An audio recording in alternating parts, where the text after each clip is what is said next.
Hello and welcome to PSC panchayat the official YouTube channel of Omnisense academy.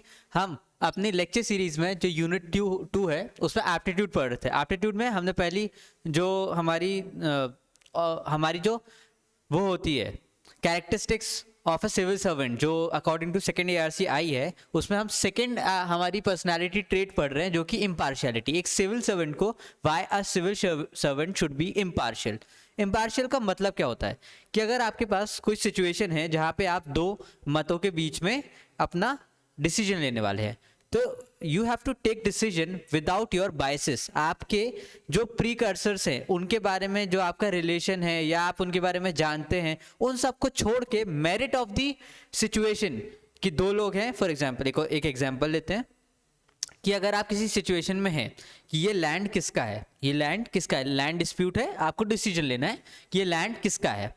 अब इसमें से एक व्यक्ति आपके रिलेशन में है, दूसरा व्यक्ति आप इसको जानते नहीं है, तो वो जो डिसीजन आएगा वो सारा डिसीजन आपकी उस सिचुएशन की मेरिट पे होगा कि उसके कागज किसके पास है, कौन इसके टैक्सेस दे रहा था, इसके पहले किसके पास थी, किसी ने हड़पा तो नहीं, रिकॉर्ड्स में क्या कहते हैं, ये सारी चीज़ों पे आपका डिसीजन होगा। तो ये जो डिसीजन इन सारी चीज़ों के बेसिस पे आएगा, ऑब्जेक्टिविटी के बेस पे आएगा, विदाउट योर बायसेस, ये होगा आपका इम्पार्शियल बिहेवियर। इम्पार्शियल बिहेवियर मतलब विदाउट बीइंग बायस्ड और इंक्लाइन टुवर्ड्स एनी इंडिविजुअल, या किसी और व्यक्ति के किसी ओपिनियन के इंक्लिनेशन नहीं होना चाहिए। आपका जब डिसीजन हो तो मेरिट ऑफ दिस सिचुएशन पे हो, मेरिट ऑफ द एविडेंसेस पे हो, वो इम्पार्शियलिटी कहलाती है। ठीक है, तो व्हाट इज इम्पार्शियलिटी? इम्पार्शियलिटी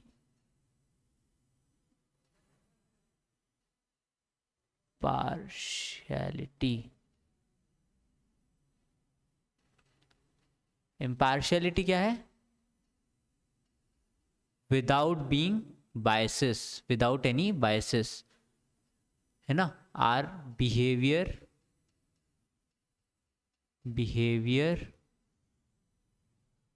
और डिसीजंस, आर बिहेवियर और डिसीजंस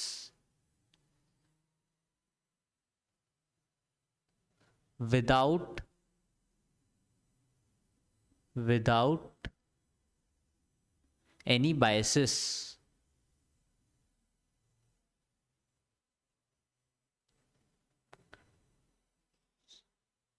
ठीक है। बिना बायसेस के आपको जो डिसीजन होंगे, आपका बिहेवियर होगा, वो आपका इम्पार्शियल बिहेवियर होगा। ठीक है। Impartiality is an attitude. Impartiality क्या है? इम्पार्शियलिटी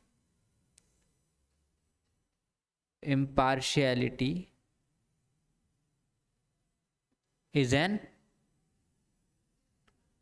attitude, या इम्पार्शियलिटी के पहले आप ये जानो कि पार्शियलिटी क्या है। What is partiality?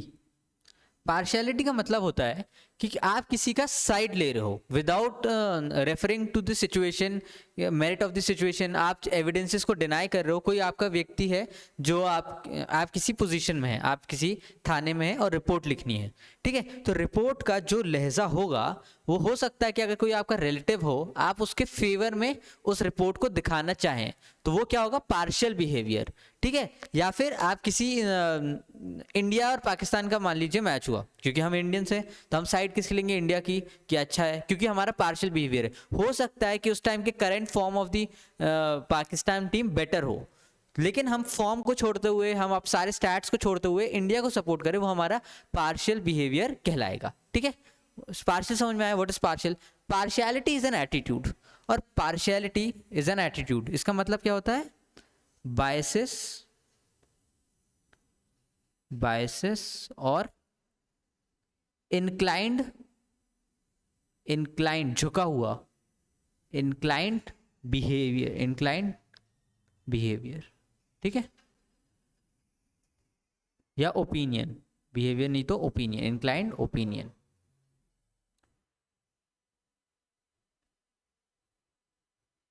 किसी की तरफ झुका हुआ झुकाव, किसी भी चीज की तरफ आपका झुकाव। और ये जो आपका पार्शियलिटी का एटीट्यूड है, एटीट्यूड क्या है? मेंटल स्टेट है, ठीक है। एटीट्यूड अभी बिहेवियर में नहीं आया है।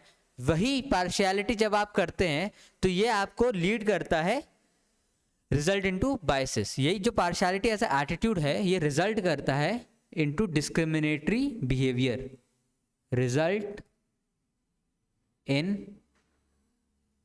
डिस्क्रिमिनेटरी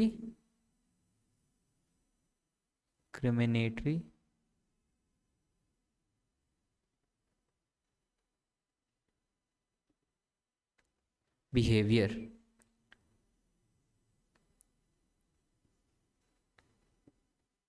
ठीक है, बिहेवियर क्या है? एक एक्शन है। बिहेवियर क्या है? एक एक्शन है। और पार्शियलिटी क्या है? एक स्टेट ऑफ माइंड है। तो ऐसे जब आप अपना एटीट्यूड फॉर्मेशन का एग्जाम्पल लिखेंगे तो आप कैसे ये एग्जाम्पल लिख सकते हैं कि partiality leads to discriminatory behaviour. तो कैसे आप पार्शियलिटी क्या है ये समझ में आया? पार्शियलिटी एक एटीट्यूड है, लोगों की तरफ बाइस्ड, ठीक है, इंक्लाइंड बिहेवियर होने का। दो मेरिट ऑफ द सिचुएशन ना देख करके कि वहां पे एविडेंसेस क्या कह रहे हैं, सिचुएशन क्या कह रही है, एक्चुअली में क्या हुआ था, ये सब जानने के बिना ही आप किसी एक इंडिविजुअल का साइड ले ले based on your relations, your preconceived motion और your relation with that person. ठीक है, ये सारी चीजें पार्शियलिटी में आती हैं।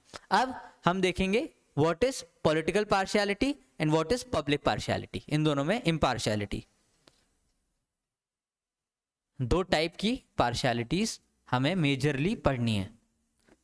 दो टाइप की पार्शियलिटी हमें मेजरली पढ़नी है।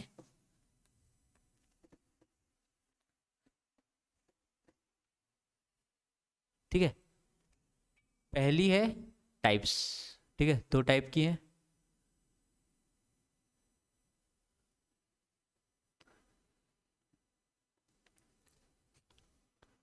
ठीक है, पहली है पॉलिटिकल पार्शियलिटी। पहली क्या है? Political partiality.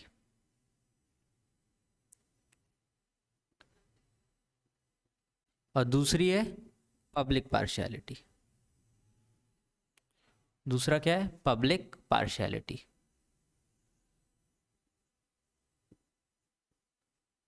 Public partiality.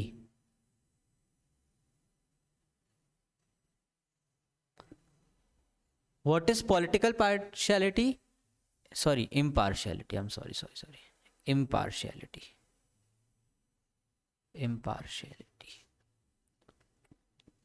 एक सिविल सर्वेंट में पॉलिटिकल या पब्लिक इम्पार्शियलिटी होनी चाहिए। ठीक है, पॉलिटिकल इम्पार्शियलिटी क्या है कि irrespective of your views towards the party और सोसाइटी, टुवर्ड्स द पार्टी और गवर्नमेंट, आप उन्हें मेरिट ऑफ द सिचुएशन पे आप सजेशंस देंगे। आपके किसी पर्टिकुलर पॉलिटिकल पार्टी या उस इंडिविजुअल जो उस पार्टी के हेड है या मिनिस्टर है उनकी तरफ आपके ओपिनियंस क्या हैं, इसको छोड़ते हुए जो आपका वर्क है, जो आपके वर्क एथिक्स कहते हैं, आप उसके बेसिस पे जो वर्क एथिक्स क्या कहते हैं? वर्क एथिक्स कहते हैं कि सोशल वेलफेयर, आपके हर डिसीजन में, आपके हर एक्शन में सोशल वेलफेयर होना चाहिए। ठीक है, आपके हर डिसीजन और एक्शन में सोशल वेलफेयर होना चाहिए। अब irrespective of your opinion towards that political party, आप उन्हें अपने काम के थ्रू वो सारे क्या बोलते हैं सजेशंस देंगे जो कि सोशल वेलफेयर में आते हैं। अब चाहे उसमें उनको क्रिटिसाइज करना हो या आपको एक स्ट्रॉन्ग स्टैंड लेना हो या वो आपके फेवरेबल हैं या फिर वो आपको किसी तरीके से सपोर्ट करते हैं, तो उससे पीछे हटके आपको इम्पार्शियल होके अगर उन्होंने कुछ गलत किया है तो उस पर डिसीजन लेना है। ठीक है, वो सारी चीजें पॉलिटिकल इम्पार्शियलिटी में आती है। तो इसको लिख लेते हैं, व्हाट इज पॉलिटिकल इम्पार्शियलिटी। ठीक है, giving government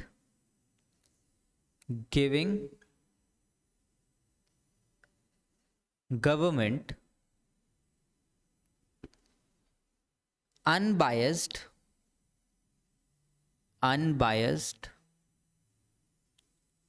opinion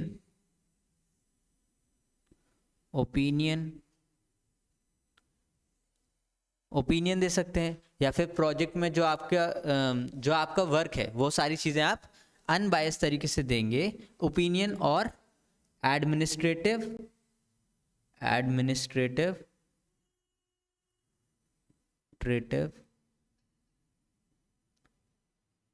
action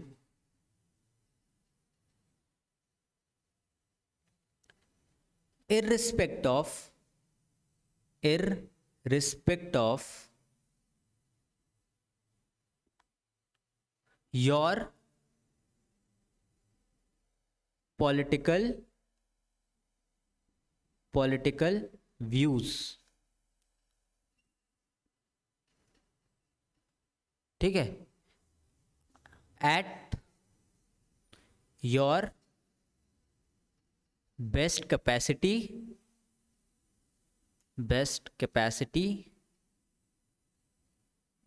and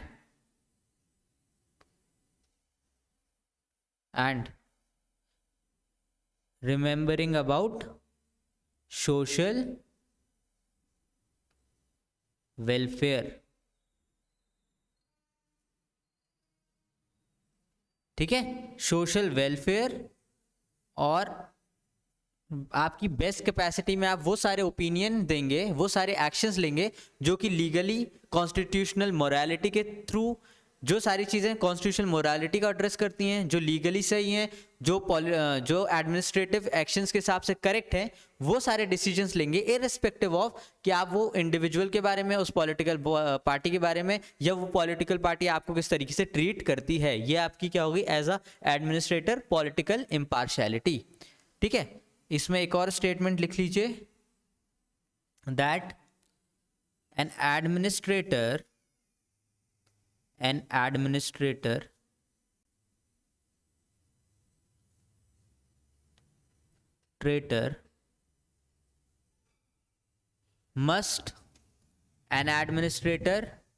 must serve the position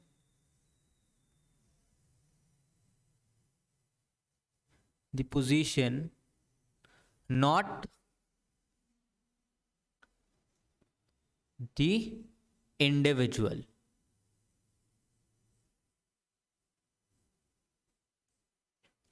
आपकी जो अकाउंटेबिलिटी है या आपकी जो जवाबदेही है एज एन एडमिनिस्ट्रेटर, वो उस पोजीशन की तरफ है। ठीक है, एक एडमिनिस्ट्रेटिव हायरार्की बनाई गई है जहां पे आप पब्लिक वर्क इंप्लीमेंट करेंगे, वहां से डायरेक्शंस आएंगे टू इंप्लीमेंट सम वर्क्स। ठीक है, लेजिस्लेटिव क्या करती है, कानून बनाती है। एग्जीक्यूटिव क्या करती है, उस कानून का पालन करती है, या फिर उस कानून को या फिर उन सारी पॉलिसीज को नीचे इंप्लीमेंट करती है।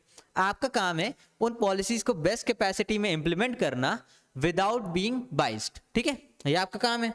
अब एडमिनिस्ट्रेटर के थ्रू आपको उस पोजीशन को सर्व करना है। ठीक है, जो एडमिनिस्ट्रेटिव हायरार्की है जिसमें आपको डायरेक्शंस आने हैं और आपको इंप्लीमेंट करना है, आपको उस पोजीशन को सर्व करना है, रेदर किसी इंडिविजुअल को, कि उस पोजीशन में कौन बैठा है, वो आपके कितने करीबी हैं, वो आपके दुश्मन हैं, उनने आपके साथ कैसा बिहेवियर किया।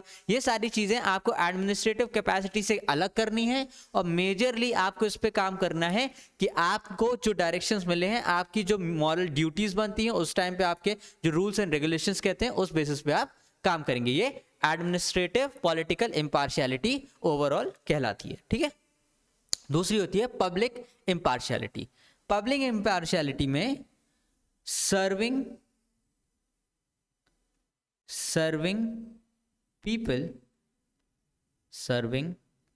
people as per standard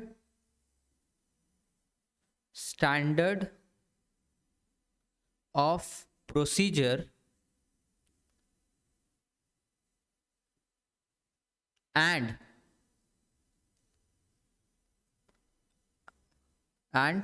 addressing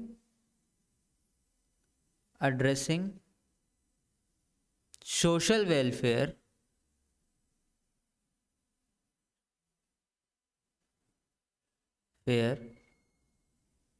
without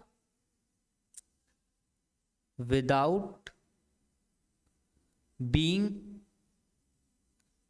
biased or discriminatory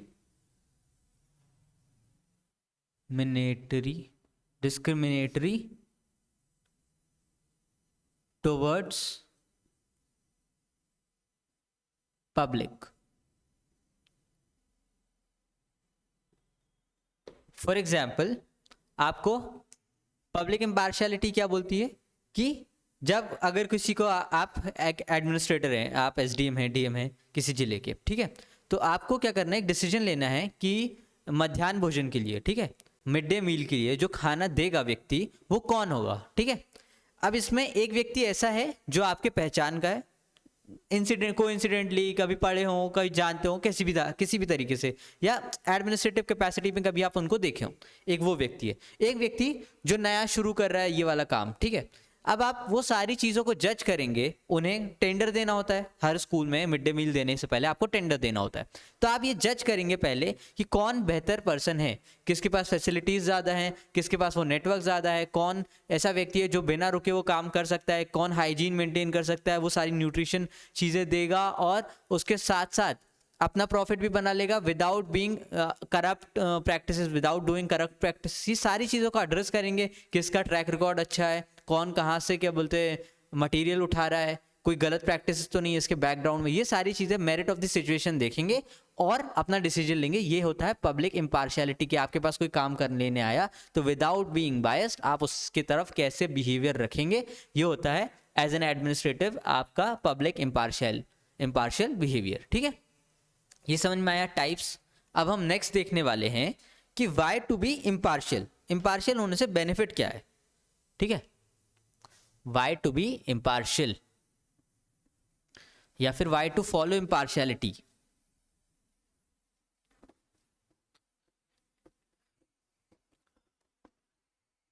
Y to follow impartiality, impartiality क्यों फॉलो करनी चाहिए, Y to follow impartiality.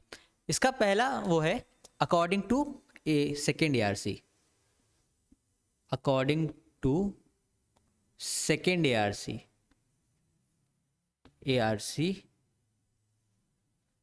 Public servant या सिविल सर्वेंट, रिपोर्ट में ज़्यादातर सिविल सर्वेंट का मेंशन है। तो according to second ARC civil servants must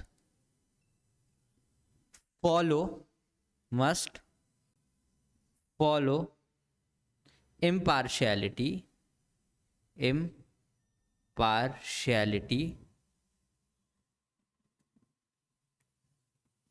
must follow impartiality for public service. Public को सर्विस करना है तो इम्पार्शियलिटी फॉलो होनी चाहिए। ये किसने बोला है, सेकेंड ARC रिपोर्ट में, एडमिनिस्ट्रेटिव रिफॉर्म, ठीक है। सेकेंड है टू मेंटेन कॉन्स्टिट्यूशनल मोरालिटी। अगर आपको कॉन्स्टिट्यूशनल मोरालिटी क्या होती है, मोरालिटी क्या होती है, एक इंडिविजुअल के सही और गलत करने की पहचान। वो एक इंडिविजुअल किस चीज़, वो सारे प्रिंसिपल्स जो इंडिविजुअल फॉलो करता है सही और गलत डिसाइड करने में। ऐसे ही जो कॉन्स्टिट्यूशन सही और गलत बोलता है, उन सारी चीज़ों को बोलते हैं कॉन्स्टिट्यूशनल मोरालिटी, ठीक है। टू फॉलो कॉन्स्टिट्यूशनल मोरालिटी,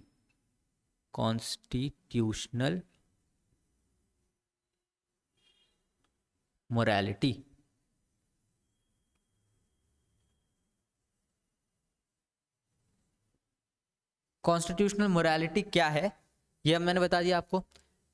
क्यों हमें इम्पार्शियलिटी फॉलो करनी है, क्योंकि कॉन्स्टिट्यूशनल मोरालिटी, एक सिविल सर्वेंट का काम होता है to uphold the constitutional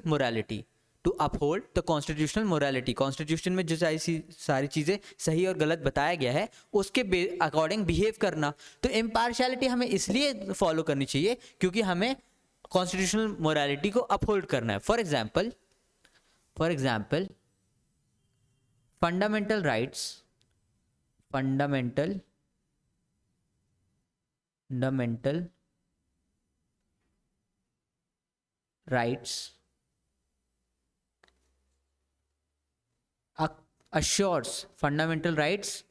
assures indiscriminatory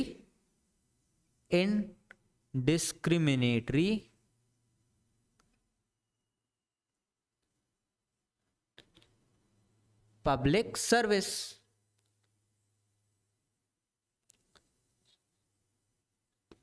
अब जब कॉन्स्टिट्यूशन में ही लिखा है कि आपको जो भी सर्विसेज मिलेगी वो विदाउट बीइंग बायस्ड या फिर किसी कास्ट सोशल ग्रुप से, आपके सोशल ग्रुप से बिलोंग करते, ये सब सारी चीज़ों को छोड़ करके इम्पार्शियल पब्लिक सर्विस मिलेगी आपको।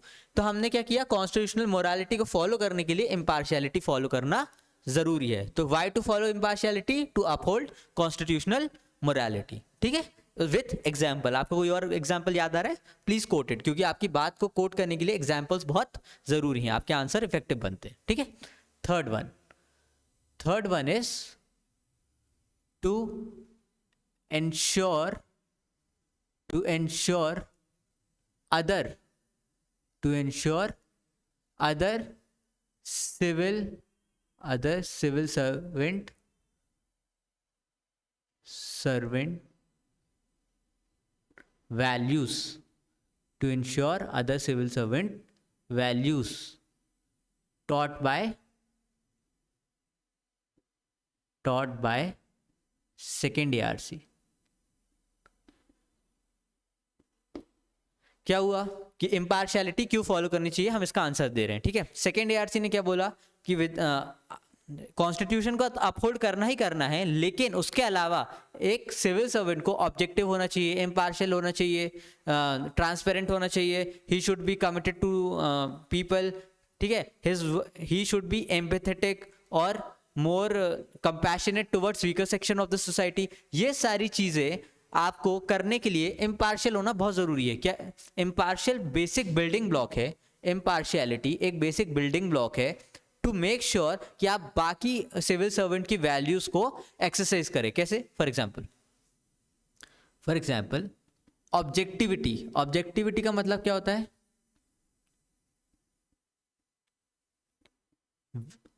ऑब्जेक्टिविटी का मतलब होता है विदाउट पर्सनल बायसेस। अगर आप इम्पार्शियल ही नहीं है तो आप ऑब्जेक्टिव कैसे हुए? ठीक है, तो ये वैल्यू, अगर आप इम्पार्शियलिटी फॉलो नहीं करेंगे तो ये वैल्यू डिफीट हो जाएगी। तो इसको फॉलो करने के लिए आपको इम्पार्शियल होना जरूरी है। एक और एग्जांपल लेते हैं, ट्रांसपेरेंट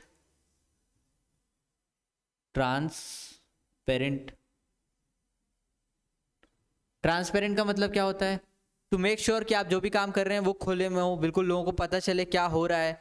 ट्रांसपेरेंसी के लिए क्या हुआ है कि लोगों को इंफॉर्मेशन मिले, इसलिए सिटीजन चार्टर आया कि उनके क्या राइट्स हैं उनको पता चले, क्या हो रहा है, इसलिए RTI आया। ठीक है, तो लोगों को इन्फॉर्म रहे कि आप क्या कर रहे हैं। ट्रांसपेरेंसी से क्या होता है, पब्लिक एडमिनिस्ट्रेशन सही से चलता है। लेकिन ट्रांसपेरेंसी फॉलो करने के लिए आपको इम्पार्शियल होना बहुत जरूरी है। अगर आप इम्पार्शियल नहीं है तो आप ट्रांसपेरेंट नहीं हो सकते हैं, क्योंकि अगर ट्रांसपेरेंट होंगे तो आप पकड़े जाएंगे। ठीक है, तो जब आप इम्पार्शियल होते हैं तो आप इस वैल्यू को भी अंडरमाइन कर जाते हैं। ठीक है, तो मेक श्योर कि आप बाकी सिविल सर्वेंट वैल्यूज को अपहोल्ड करें, आपको इम्पार्शियल होना जरूरी है। ठीक है, चौथी चीज क्या है, इम्पार्शियल क्यों होना चाहिए? To run efficient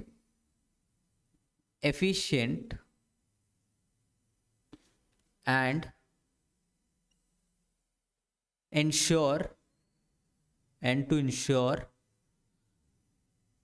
free and fair public delivery। efficient free and fair public delivery. अगर आपको पब्लिक डिलीवरी अच्छी रखनी है तो आपको इम्पार्शियल होना बहुत जरूरी है। कैसे एफिशिएंट? कैसे कि अगर आप किसी की तरफ बायस्ड हैं, ठीक है, आपके डिसीजंस किसी की तरफ बायस्ड हैं, आपकी सोच किसी सेक्शन ऑफ द सोसाइटी की तरफ बायस्ड है।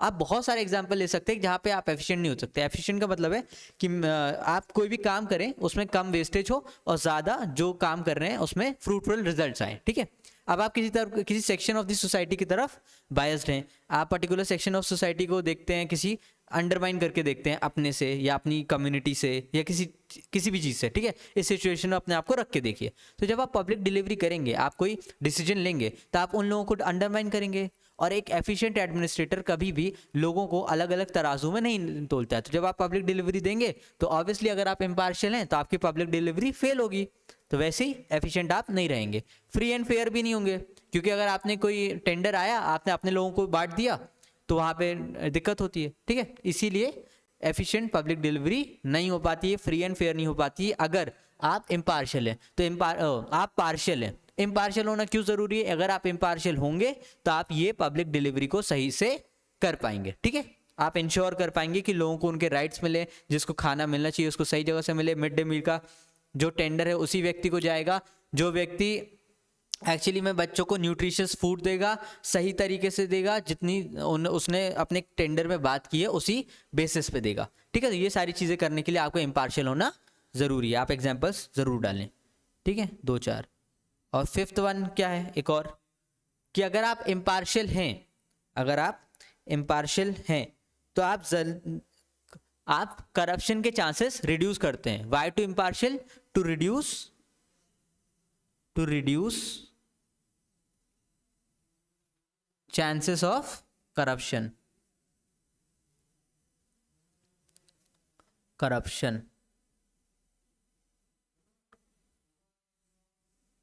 अब ये कैसे होता है? ये कैसे होता है? अगर आप इम्पार्शियल हैं, किसी को आप फेवर नहीं कर रहे हैं, आपकी पॉलिटिकल इम्पार्शियलिटी है, तो आप करप्शन को रोक देंगे क्योंकि आप मेरिट पे डिसीजन ले रहे हैं। लेकिन आप इम्पार्शियल नहीं, आप किसी की तरफ पार्शियल हैं, किसी पर्टिकुलर पॉलिटिकल पार्टी की तरफ, जो आपको ट्रांसफर्स में हेल्प करती है, जो आपको ऐसी जगह भेजती है जहां आप जाना चाहते हैं। तो आप क्या होंगे? इवेंचुअली अपने इम्पार्शियल बिहेवियर, आप पार्शियल बिहेवियर के कारण अपने चांसेस ऑफ करप्शन को बढ़ा लेते हैं। आप अपने आप को एक्सपोज करते हैं उन लोगों की तरफ, क्योंकि आप एक पोजीशन में बैठे हैं। लोग आपसे दोस्ती क्यों कर रहे हैं? क्योंकि आप एक पोजीशन में बैठे हैं। वो आपको कुछ बेनिफिट देंगे ताकि वो आपसे फेवर में बेनिफिट पा पाए। वो तो अपने पैसे से आपको बेनिफिट दे रहे हैं क्योंकि उनको बिजनेस बड़ा करना होगा, उनको पॉलिटिकल एडमिनिस्ट्रेटिव कुछ तो एक्सेस चाहिए होगा। लेकिन आप क्या कर रहे हैं? आप लोगों के, जो आपको अथॉरिटी क्यों दी गई है? ताकि आप लोगों को सर्व करें, इसीलिए आपको ज़्यादा अथॉरिटी मिलती है। लेकिन जैसे ही आप अपनी पोजीशन का गलत फ़ायदा उठाते हैं तो आप लोगों के रिसोर्सेज उस इंडिविजुअल के हाथ में दे देते हैं। और जैसे ही आप लोगों के रिसोर्सेज उस इंडिविजुअल के हाथ में देते हैं, आप करप्ट प्रैक्टिसेस स्टार्ट कर देते हैं। तो जैसे आप इम्पार्शियल होंगे, किसी एक पर्टिकुलर पॉलिटिकल पार्टी को फेवर करने लगेंगे, या फिर एक इंडिविजुअल को फेवर करने लगेंगे, एक बिजनेसमैन को फेवर करने लगेंगे फॉर पर्सनल रीजंस, तो आप करप्ट प्रैक्टिसेस शुरू कर देंगे। इसीलिए इम्पार्शियलिटी एक कारण बनती है करप्शन का। तो करप्शन रोकना है तो इम्पार्शियल होना जरूरी है। पार्शियलिटी क्या है? पार्शियलिटी का मतलब है किसी के साथ भेदभाव करना या किसी की साइड लेना, तरफदारी करना, किसी को ज्यादा फेवर देना। अगर आप ऐसा करेंगे तो आप करप्ट प्रैक्टिस में लिप्त हो जाएंगे। इसलिए इम्पार्शियल होना, बिना किसी बायसेस के किसी की तरफ झुकाव ना होना, इम्पार्शियल होना जरूरी है, ठीक है, टू रिड्यूस करप्शन। ये सारे हमारे रीजंस है वाई टू फॉलो इम्पार्शियलिटी, ठीक है। इम्पार्शियलिटी क्यों फॉलो करनी चाहिए। अब हम थोड़ा सा ये देखेंगे कि वे फॉरवर्ड क्या है इम्पार्शियलिटी का, या फिर किस तरीके से रिस्ट्रिक्शंस ऑन इम्पार्शियलिटी हम लगा सकते हैं और पार्शियलिटी हम लगा सकते हैं, ठीक है। ये सारी चीजें होगी। हम सिचुएशन देखते हैं किस तरीके से हम एक सिचुएशन में, पार्शियल सिचुएशन में आ जाते हैं। हम किसी एक को फेवर क्यों करते हैं, ठीक है।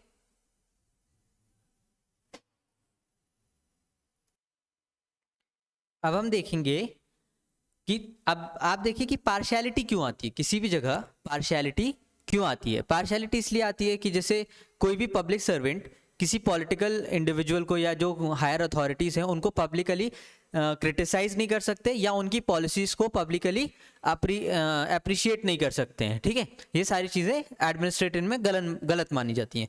तो अगर आप किसी को पब्लिकली क्रिटिसाइज नहीं कर सकते तो ये इम्पार्शियलिटी को रोकता है। क्यों? क्योंकि अगर किसी ने आपसे कोई फेवर मांगा, आप जाके सबको बोल नहीं सकते कि इन्होंने मेरे साथ ये गलत किया। उसका एक स्टैंडर्ड प्रोसीजर अलग होता है जहाँ पे आप कंप्लेंट्स और ये सब कर सकते हैं, ठीक है।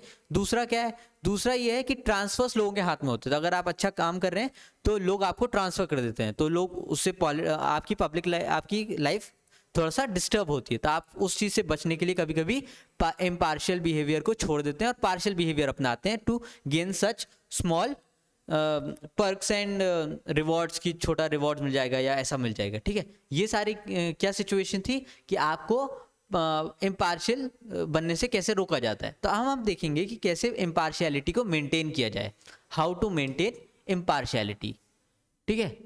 How to improve impartiality, how to improve impartiality.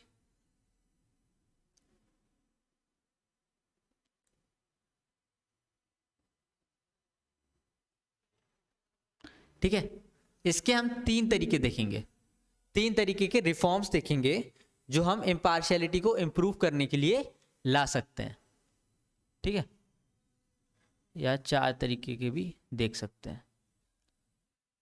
पहला है स्ट्रक्चरल रिफॉर्म,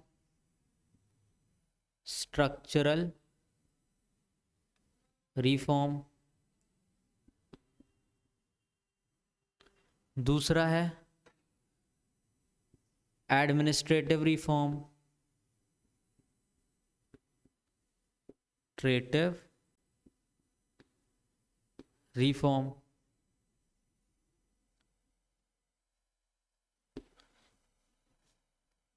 तीसरा है टेक्निकल रिफॉर्म्स,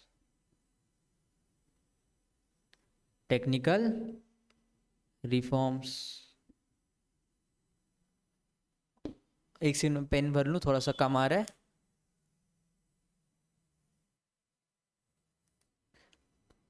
और चौथा है रिकमेंडेशंस ऑफ ARC,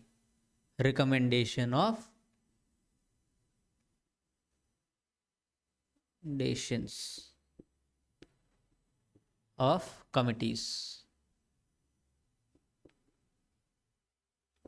ठीक है। ये सारे हमारे जो है। अब स्ट्रक्चरल रिफॉर्म में हम देखेंगे, स्ट्रक्चरल रिफॉर्म में पहला है ट्रेंड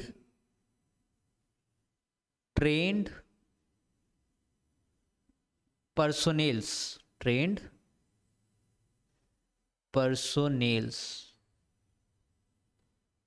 ठीक है। ट्रेंड पर्सोनेल्स जो कि मोर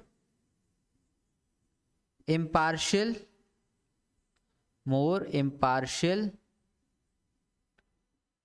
and work on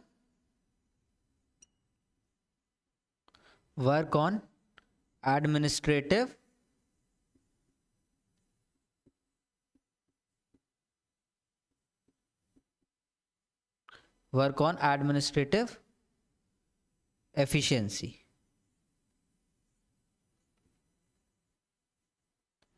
ठीक है। ऐसे और ट्रेंड पर्सोनेल्स आने चाहिए जो हमारे एडमिनिस्ट्रेटिव एफिशिएंसी पे काम करें। उसके बाद हम शुरू करेंगे कि किस तरीके से ट्रेंड पर्सोनेल्स हो गए, पहला स्ट्रक्चरल रिफॉर्म में। सेकंड है SOPs को फॉर्म करना है, standard of procedures to file complaints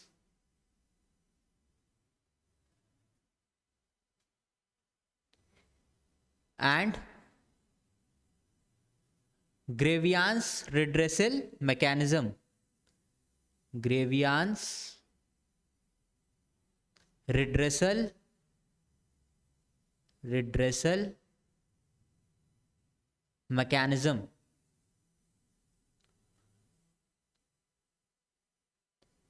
ठीक है। ग्रेवियांस रिड्रेसल मैकेनिज्म बनाना पड़ेगा स्ट्रक्चरल रिफॉर्म में, ताकि किसी को अगर कोई कंप्लेंट कर रहा हो तो उसका सुधार, उसका जो निवारण है वो जल्दी हो पाए, ठीक है।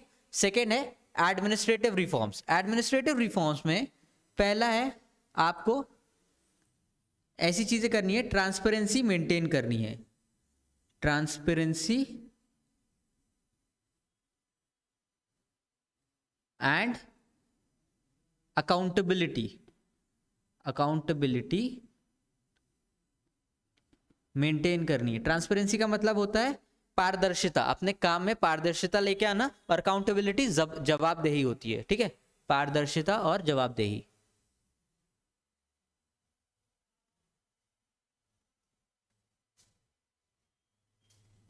पारदर्शिता और जवाबदेही।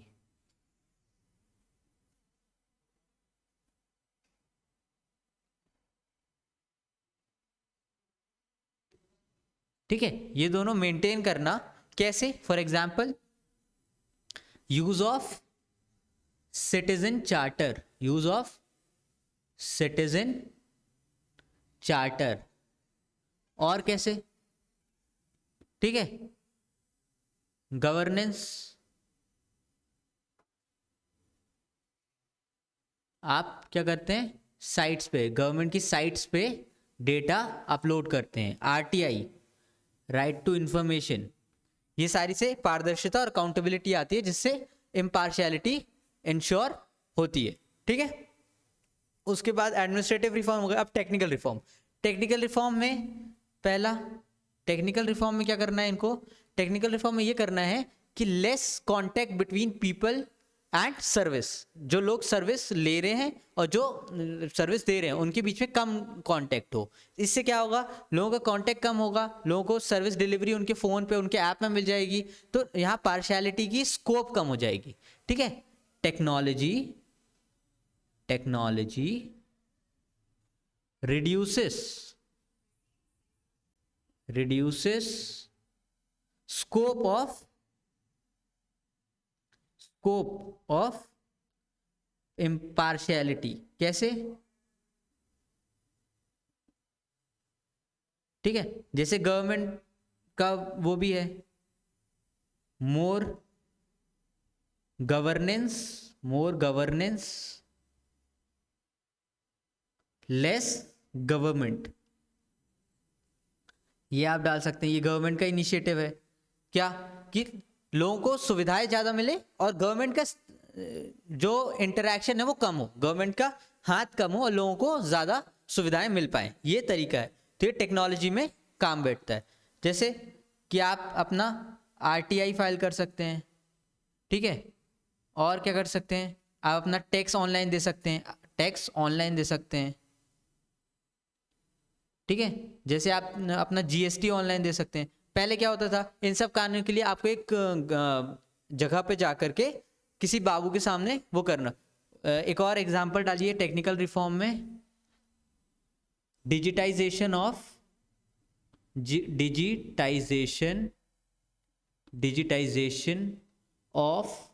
Land records. अब क्या हुआ, मान लीजिए आपकी कोई पटवारी है, ठीक है, उसकी पोस्टिंग किसी अपने ही गांव के आसपास हो गई। ठीक है, वहां के लोगों को वो जानता है, तो उसने किसी अपने व्यक्ति की तरफ फेवर कर दिया। अब ये पार्शियल बिहेवियर हो गया। अब क्या हुआ, डिजिटाइजेशन ऑफ लैंड रिकॉर्ड्स। तो इससे क्या होगा कि आप इवन हो अंदर से चाहता है इम्पार्शियल बिहेव करना, पार्शियली बिहेव करना, लेकिन क्योंकि डिजिटाइजेशन ऑफ लैंड रिकॉर्ड्स है, ऑलरेडी चीज़ें रिकॉर्ड में है, ऑलरेडी चीज़ें आपके एविडेंस सामने हैं, किसी के भी सामने कोई भी देख सकता है, रिकॉर्ड कोर्ट में प्रूफ करना बहुत आसान होगा। तो डिजिटाइजेशन से इम्पार्शियलिटी आती है, वो इवन चाहता भी है पार्शियली बिहेव करना बट नहीं कर पाएगा। ठीक है, तो डिजिटाइजेशन से इम्पार्शियलिटी ला सकते हैं हम। कैसे कैसे स्ट्रक्चरल रिफॉर्म करेंगे तो इम्पार्शियलिटी ज़्यादा आएगी और पार्शियलिटी कम होगी। हम एडमिनिस्ट्रेटिव रिफॉर्म करेंगे तो पार्शियलिटी कम होगी और इम्पार्शियलिटी ज़्यादा होगी। टेक्निकल रिफॉर्म में देखा कि कैसे डिजिटलाइजेशन ऑफ लैंड रिकॉर्ड से हम पार्शियलिटी को कम कर सकते हैं और इम्पार्शियलिटी को बढ़ा सकते हैं। वैसे रिकमेंडेशन ऑफ सेकेंड एआरसी बोलती है कि there should be code of conduct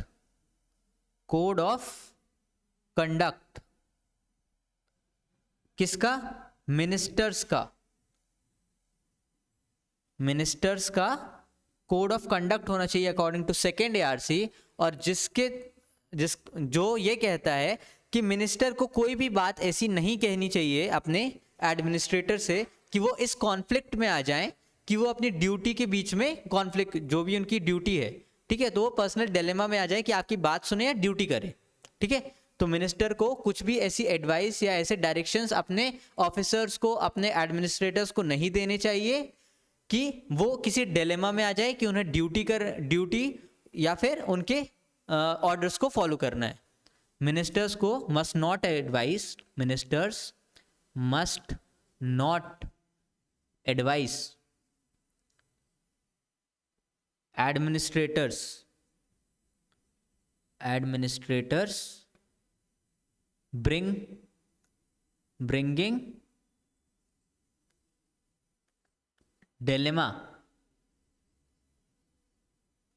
bringing dilemma किस चीज का, एक सेकेंड, ब्रिंगिंग डेलेमा, ठीक है, यहां से लिखना चालू करिए आप, ब्रिंगिंग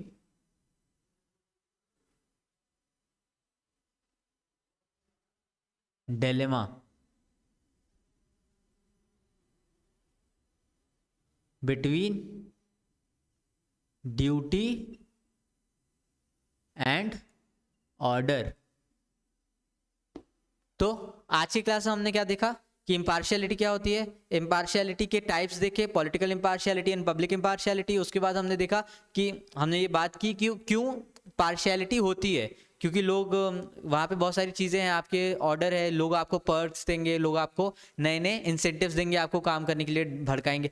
तो पार्शियलिटी किस तरीके से अपने आप को उजागर करती है। तो उसको काउंटर करने के लिए इम्पार्शियलिटी बढ़ाना, इंप्रूव करना जरूरी है। और इम्पार्शियलिटी इंप्रूव करने के लिए हमारे पास structural reform, administrative reform, technical and recommendation of second ARC है। Thank you for listening. Next video में हम लेके आएंगे ऑब्जेक्टिविटी, ठीक है।